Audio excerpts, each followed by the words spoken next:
Subay niya itong talagsaon o makapahingganghang nga picture nga nakuha sa kapiniriso sa Mandawi City Police Station 1 nga hayag og daw nagsidlak-sidlak ang pari sa simbahan sa Mundakbayan miawhag pagampo sa mga kag nga naglaroy-laroy sa istasyonan. Ano ang follow-up report ni Nico Serino. Nakapakugang dili lang sa kapulisan apan bisan sa uban nga mga piniriso ang giingong talagsaong abilidad sa usa ka dinakpan sa Mandawi City Station 1. Sa mga pictures nga kuha sa mismong hepe sa istasyonan daw sa naggilak-gilak ang maong lalaki. Gisuwayan pa pagpatupad ini ang uban nga piniriso aron makumpara ang itsura kun pikturan. Apan ang maong lalaki lang ang halos di makita kay daw sa nagkidlap-kidlap. Among gipakita ang maong mga hulagway sa pari sa National Shrine of St. Joseph. Sa interview kagahapon, ang maong dinakpan mitataw nga may mga kalag siyang nakita sa istasyonan ug daw may gusto nga ipaabot nga mensahe.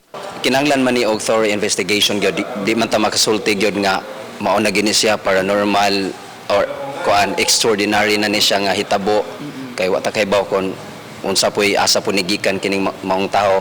Pero we cannot also discredit the possibility nga posible pod sumala sa iyang gisulti nga na siya third eye, no, niya the soul wants to communicate with him.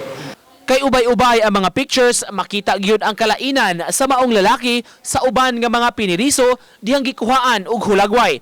Gipadayag sa simbahan, importante ang pag-ampo alang sa mga nangamatay na. Tingali, the best thing to do for that is kana pa-blessingan nato unya we offer the sacrifice of the Holy Mass para sa namatay kung naa magyud ang namatay diha, and then the cleansing through blessing is enough, no? Si Mandawi City Director Julian Entoma miawhag sa iyang personnel paladman sab ang investigasyon sa background sa maong lalaki. May siguro nang kono ni trace kung unsa na siyang sa kaso atong batana dinong taga-asa ay bason baya gid doon na siya ay other kwan ba background check ang mga bata kung nakamatikod ba ang iyang mga ginikanan nga doon nagi something lain ba sa iyang murag paranormal siguro. Misugyot sab si Entoma pabindisyonan ang dapit taliwa sa matud pa maaninaw nga naghamok sa lugar. Dili lang ang maong piniriso apan may sinaligan sab ang hepe sa maong istasyonan nga giingong makakita sab og dili ingon nato. Katoliko man ta, pwede atong habit yung ipabindisyonan. Kasamong kabahin, asa gina nga pirmi kitang pahinumduman sa Word of God. Uban ni Clans Gabutin, Nico Sereno, Balitang Bisdak.